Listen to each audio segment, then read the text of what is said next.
Salut les mouettes. Il est 6h presque 40. Ça fait quoi? Ça fait 5-10 minutes que je me suis réveillé.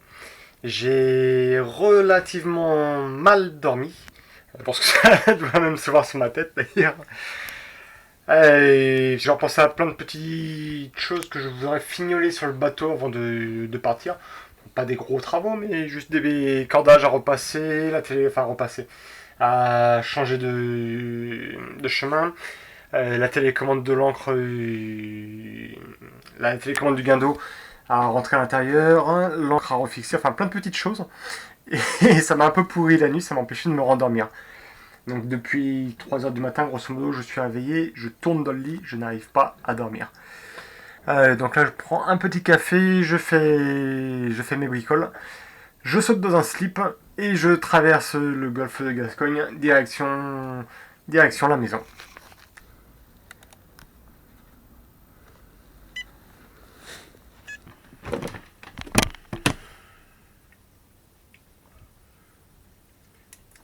C'est ma Ford Sokoa pour le voilier Mouettensi.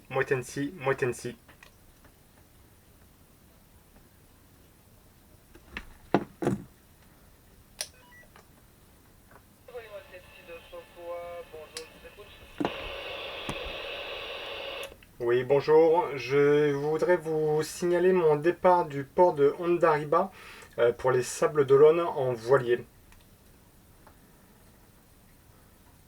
Oui, tout ce quoi, c'est tout bien pris.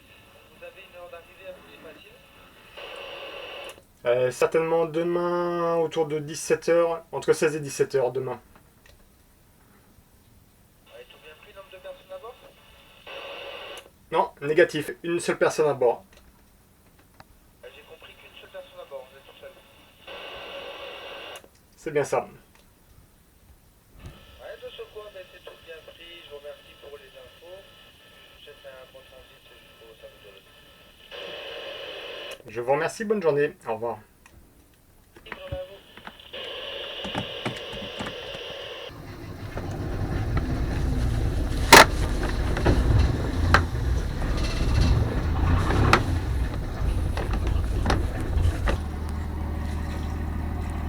Bon allez, je te ramène à la maison.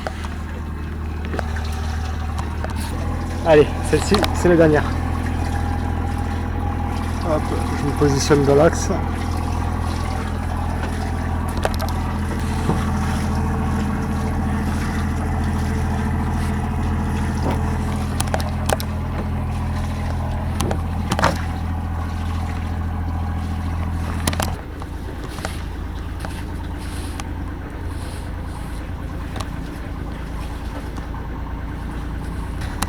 On va déjà juste profiter du soleil qui se lève.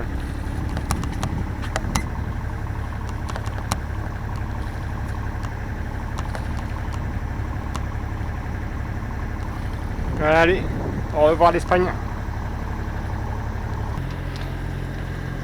Ça y est, on est parti. Au revoir l'Espagne. L'Espagne c'est ici. Bon bah voilà, là, je vais juste attendre d'être sorti de la baie, d'avoir passé ces quelques petits bateaux de pêche pour hisser la grand voile. Je pense que toute la matinée ça risque d'être du moteur jusqu'à 11h ou entre 11 et 13h d'après la météo.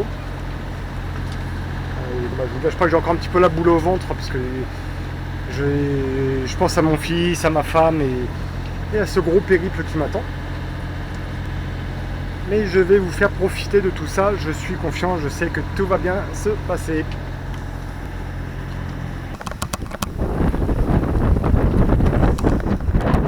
Bon, on est au large des côtes. Ça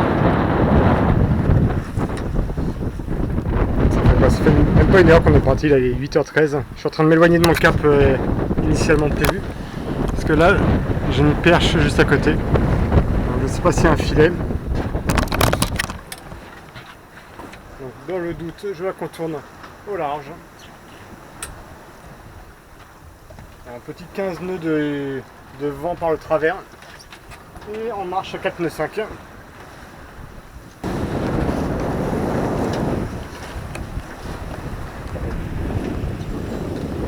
Au loin, il y a plusieurs bateaux militaires. Tout à l'heure, ils étaient juste à côté, mais là, ils sont vraiment éloignés. C'est pour le G7. Vu qu'il y a tous les présidents là, qui se réunissent ici, ils sont très vigilants. Il y a toute une zone qui est interdite en mer, on ne peut pas s'en approcher. Et de toute façon, je ne voulais pas m'en approcher. Bon. Là, on a plus de vent que ce qui était annoncé. Puisqu'en réalité, on a des petites rafales entre 15 et 20 nœuds par le travers vers l'arrière. On fait du 4 nœuds 5, 5 nœuds. Donc, on avance bien. Bon, on voit il y a une toute petite houle, enfin c'est une petite. Il y a une mer qui est un petit peu hachée, mais malgré tout le plus gros de la houle vient d'en face. Donc ça nous freine un peu puisqu'on tape, enfin c'est pas qu'on tape dans la vague, mais le temps de remonter sur chaque vague, ça nous, on freine, on accélère, on freine, on accélère. Et derrière on a les côtes qui vont disparaître progressivement dans la brume. Les bateaux militaires reviennent vers moi. Ouais, ils sont quand même assez loin. Donc, toujours pareil, 2-3 tours d'Algérois pour éviter qu'ils frottent sur la filière. En ce qui est pré-serré, je déroulerai complètement.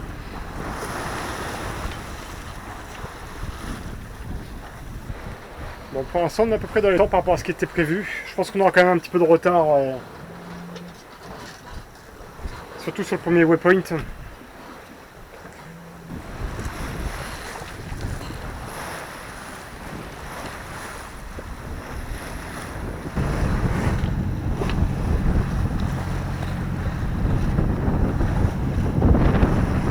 J'ai mis un petit fond de moteur là, parce que le vent retombe régulièrement en dessous les 10 nœuds. Il tombe autour de 8-10 nœuds.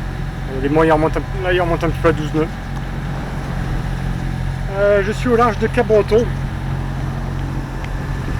Et au loin, il y a une navette des affaires maritimes. Donc je ne sais pas s'ils vont faire contrôle ou quoi. Donc, juste pour faire le point. Là il est 9h30. Bon, avec le son de moteur là, que j'ai mis, là j'ai à peine 1700 tours pour faire du 6 nœuds. Bon, il y a quoi, il y a... Ah tiens, bah, il y a le vent qui est en train de remonter, je vais peut-être recouper le moteur. On a 14 nœuds, c'est reparti. Ouais, tiens, je vais recouper. Bon, leur bateau est impressionnant. En réalité, c'est pas les affaires maritimes, c'est un gros bâtiment militaire. On aperçoit juste là. Il s'est mis à côté de moi pendant quelques instants. Et comme vous pouvez le voir, donc j'ai mis mon gilet de sauvetage quand même tout à l'heure. Et vu qu'il y avait ce bateau militaire là qui me tournait autour, je me suis dit je vais quand même jouer les bons élèves et mettre le gilet. Bon, après sur les dernières vidéos vous avez peut-être pu remarquer aussi, je le porte plus systématiquement. Et 2 jours je le porte pas souvent puisque là il me gêne plus dans mes mouvements qu'autre chose. Et si jamais j'ai besoin d'aller rapidement à l'avant, enfin, déjà maintenant le bateau je le connais beaucoup mieux qu'auparavant. Et donc forcément il y a des petites routines qui se mettent en place et des habitudes qui commencent à se prendre. Maintenant je me sens en sécurité sur le bateau, peut-être à tort. Après c'est vrai que dans certains cas, à partir du moment où je prends le premier riz, systématiquement je sais que je vais porter le gilet de sauvetage. Quand on est de nuit, pareil, systématiquement gilet de sauvetage. Mais de jour, non, je ne garde pas systématiquement. Au loin, on voit l'Espagne qui est... Enfin, on voit quasiment plus l'Espagne d'ailleurs, c'est en train de disparaître. On aperçoit encore un tout petit bout de France. Et à part les navires militaires et un bateau de pêche, on est seul au monde. J'ai aperçu un aileron de dauphin là, il y a quelques secondes. Et le temps de prendre la caméra, bah, il est parti, j'ai pas revu. On verra peut-être d'autres.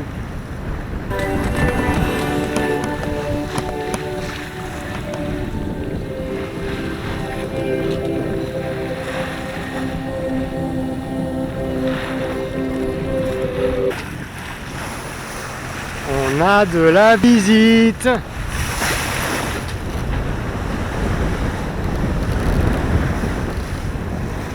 Ah.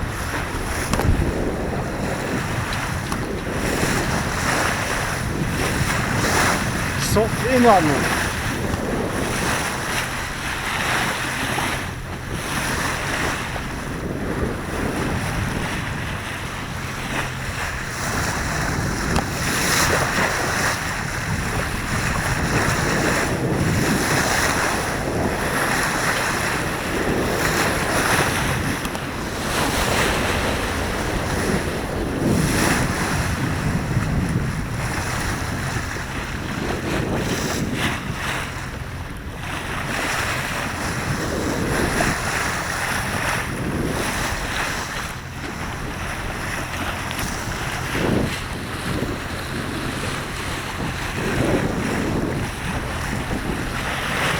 Ah, il y a le petit bébé. Ah, c'est déjà du beau bébé.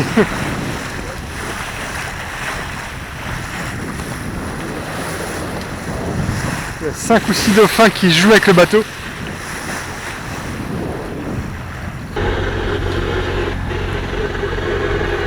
Là, il y a un jet de la marine.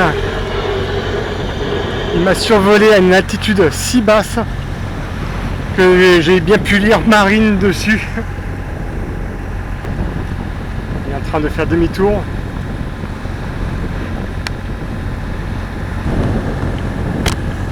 Je pense qu'ils sont tous un petit peu sur les nerfs là à cause du G7. Et le temps d'aller chercher la caméra, il était vraiment très très bas.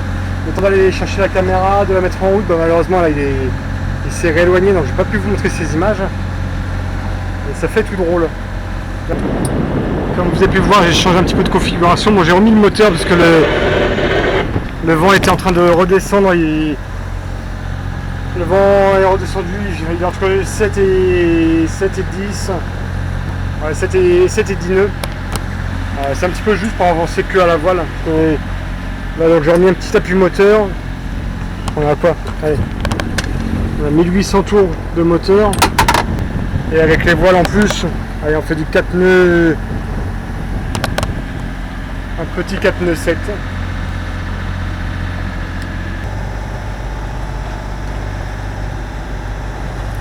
Bon, là, je dois vous avouer que je me sens pas super bien. Je me sens nauséeux. Petit mal de mer, je pense. Alors, j'ai pris un Vogalib. J'ai l'impression que c'est en train de passer. Après, le mal de mer, honnêtement, j'ai pas honte. J'ai pas de honte avec ça. Tout le monde est sensible au mal de mer. Seulement, le degré de sensibilité peut être un petit peu différent d'un individu à l'autre. Sur le bateau, j'ai d'autres médicaments. J'ai du Scopoderm. C'est une espèce de patch qu'on colle derrière l'oreille. Par contre, j'ai pas encore osé mettre ce produit parce que je sais que certains médicaments ont tendance à faire dormir. J'ai déjà lu des récits ou des vidéos où les gens disent bah tiens, j'ai pris tel médicament pour le mal de mer et j'ai dormi toute la journée, je n'ai strictement rien entendu par la suite. Donc vu que je suis en solitaire, ça m'embête un petit peu plus. Ouais. Donc là j'essaie de me reposer un petit peu. J'ai pas vomi. Mais en même temps, regarde derrière moi, le vent il y a quoi? Regardez là derrière moi. Il y a quoi? On a 7-8 nœuds de vent. On a la grand voile qui est haute. Et par contre, donc le vent vient de face. J'ai replié le génois. Désolé pour les cadrages. J'ai replié le génois parce que le vent de face, ça c'est pas possible. Et quand on voit 7 à 8 nœuds de vent, il faut déduire ma vitesse actuelle.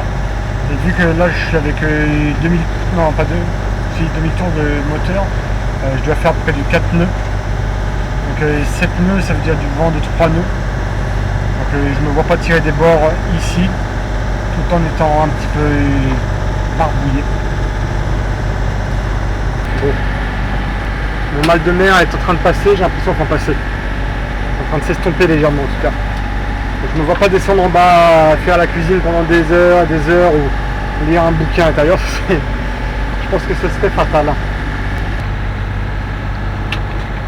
Bon, il est midi, je viens de changer mon cap, je suis arrivé au waypoint. Donc finalement, ouais, c'est ça, j'ai juste une demi-heure de retard sur ce qui était prévu. Et je pense que je vais prendre encore plus de retard. Parce que là, je vois, je suis au moteur. Donc toujours 2000 tours. Je fais du 4 nœuds, enfin péniblement du 4 nœuds. Là où les retombées, tout à l'heure, on avait quand même des bons creux. Il va y avoir 1 mètre, 1 mètre 20. Un bon creux, c'est. On va dire que ouais, ça bougeait pas mal. Là, c'est relativement lisse. Et une fois de temps en temps, il y a des petites vagues, voilà, comme ici, qui nous arrivent dessus. Mais bon, globalement, c'est calme. Il y a une mouette qui fait du stop. Elle n'a pas l'air de s'affoler. Ah, ça y est, elle commence à avoir peur. Elle a vu la grosse mouette qui lui fonçait dessus. Bon, bah, toujours pareil. 6-7 nœuds devant de face. Quand te reverrai-je, pays merveilleux. Bon, sur Moitensi, on se sent déjà beaucoup mieux.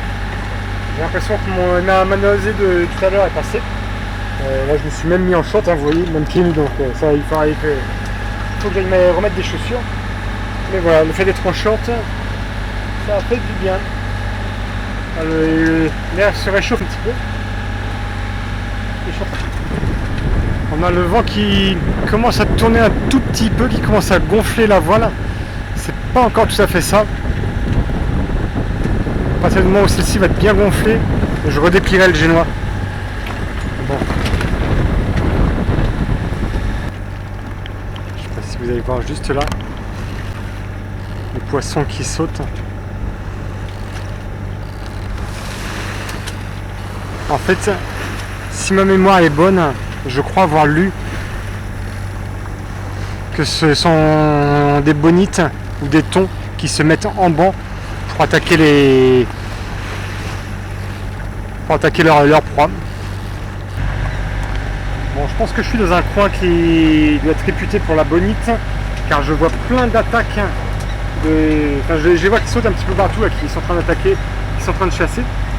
Et donc, dans le doute, je dis bien dans le doute, j'ai mis ma ligne de traîne. Bon, allez. Bon, bah, je suis dégoûté.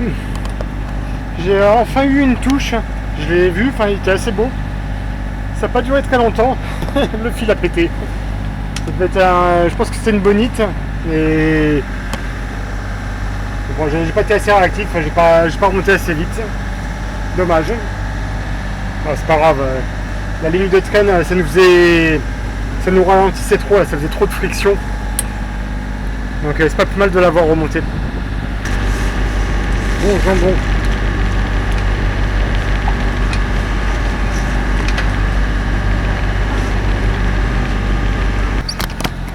Un des petits plaisirs qui fait super chaud comme ça, c'est quand tu prends ta douche dans ton cockpit avec la petite douchette. Bon, la petite douchette, c'est de l'eau fraîche, mais ça rafraîchit, ça fait énormément de bien.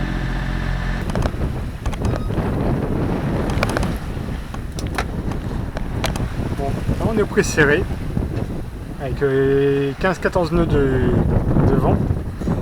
Et on voit, le bateau marche à peu près à 4 nœuds 5 nœuds, donc c'est très bien. On avance tranquillou sur l'eau. Pendant ce temps-là, moi, je me pose ici. J'ai ma petite lecture Victoire en solitaire. J'ai déjà lu plusieurs fois ce livre, mais j'aime bien le relire.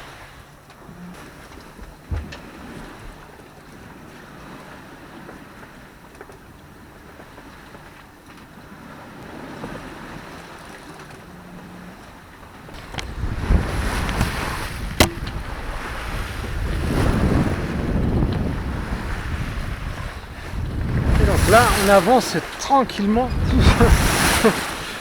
On avance tranquillement à la voile. Ça fait du bien aux oreilles, c'est incroyable. Je ne me mettre pas ici pour le voir. Il y a aussi une chose dont je voulais vous parler, c'est ce gros coussin bleu. J'avais un abonné qui m'avait posé la question de savoir qu'est-ce que c'était. Donc en fait c'est juste une trinquette qui reste à poste en permanence. Vous voyez, là, ici j'ai les deux écoutes de la trinquette qui vont directement dans le cockpit. Elles sont déjà passées sur les différentes poulies, comme ça elle est prête à l'emploi. Ici elle est déjà frappée sur une ferrure d'étai.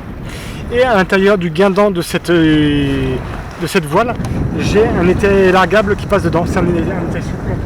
Donc si je veux la mettre en place, j'ai juste à venir ici au pied du mât. Là, ici, j'ai la tétière qui se situe ici. J'ai juste à frapper sur la drisse qui est ici. Je retourne au cockpit. Je hisse tout ça d'un seul coup. Donc là, ça va monter jusqu'en dessous le radar. Et vu que c'est étarqué avec un winch, ça permet de bien étarquer le guindon. Et j'ai des écoutes qui sont déjà en place. Et sur cette trinquette, par contre, on peut prendre un riz. J'ai jamais testé le riz, j'ai jamais testé non plus cette trinquette. Dans ce cas là, j'ai bien compris comment elle fonctionnait. Donc si jamais si j'ai du vent fort, je saurais l'utiliser. L'avantage c'est que dessus qu'il y a un scratch, ça me permet de pouvoir, et si je suis au cockpit, ça me permet de pouvoir tout ouvrir d'un seul coup à distance.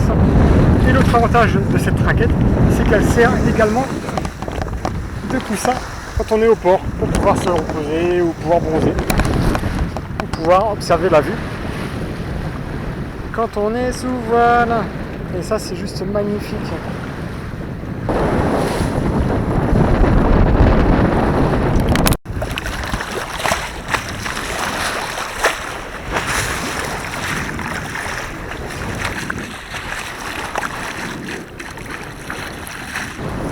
Et vous avez vu, j'ai retiré tous les parmatages, je les ai bien rangés comme un vrai marin, sauf un qui est resté là-bas. Il faut que je décroche lui par contre. Il faut que je décroche et que je décroche de l'autre côté. Je laisse toujours deux boules à l'arrière du bateau.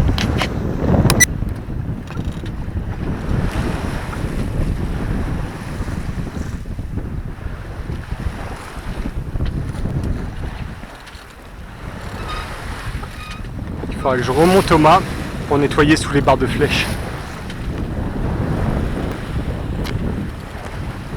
Et je vous montrerai, prochainement je vous montrerai ma technique pour grimper au mât, tout seul et sans assistance.